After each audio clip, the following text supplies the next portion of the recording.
Bonjour chers professeurs, bonjour à tous. Je vais présenter un sujet très important, la filariose lymphatique. C'est quoi la filariose lymphatique? C'est une maladie, altère le système lymphatique et peut entraîner une augmentation anormale du volume de certaines parties du corps. Introduction. La filariose lymphatique, communément appelée éléphantiasis, c'est une maladie tropicale infectieuse et plus précisément parasitaire, provoquée par des vers parasites du genre filaire, toutes transmises à l'homme par la piqûre des différents types de moustiques, notamment les moustiques culex.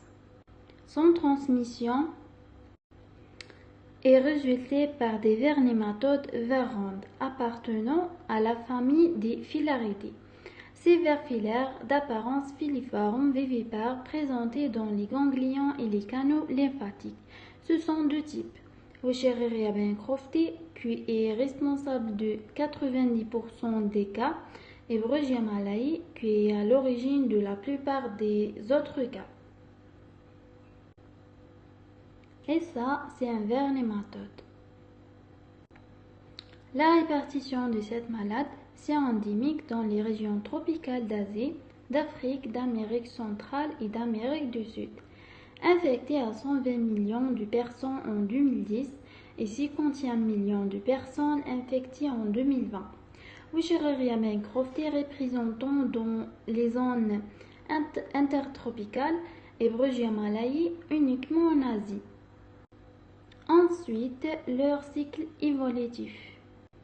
Son cycle effectué chez deux hôtes. Les êtres humains jouent un rôle d'hôte définitif et les moustiques celui d'hôte intermédiaire.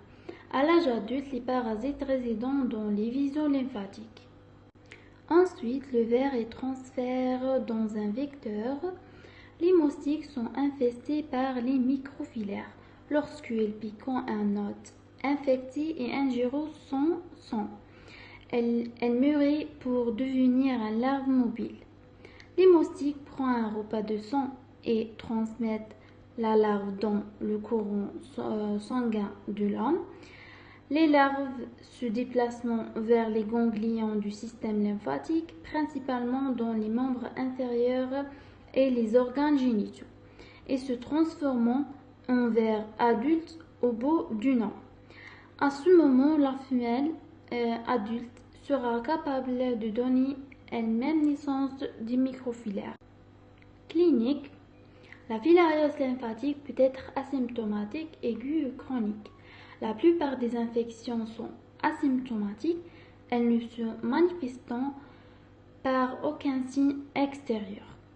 Lorsque la filariose symptomatique chronique, elle conduit à un gonflement des organes génitaux, gonflement chronique des jambes, seins, bras, scrotum et vulve.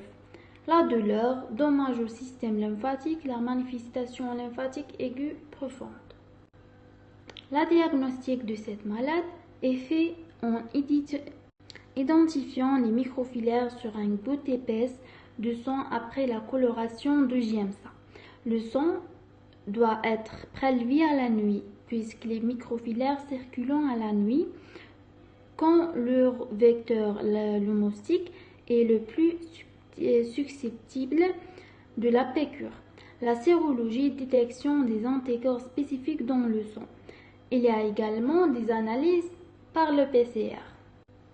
Le traitement, il y a de albendazole et l'ivermectine. Albendazole pour paralyser les vers et tuer par inhibant les cellules musculaires et nerveuses. Et l'ivermectine, c'est un antiparasitaire sur les nématodes agit sur les cytosquelettes du parasite.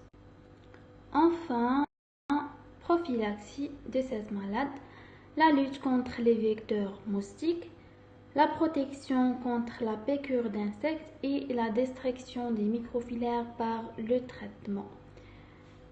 Et merci pour votre écoute.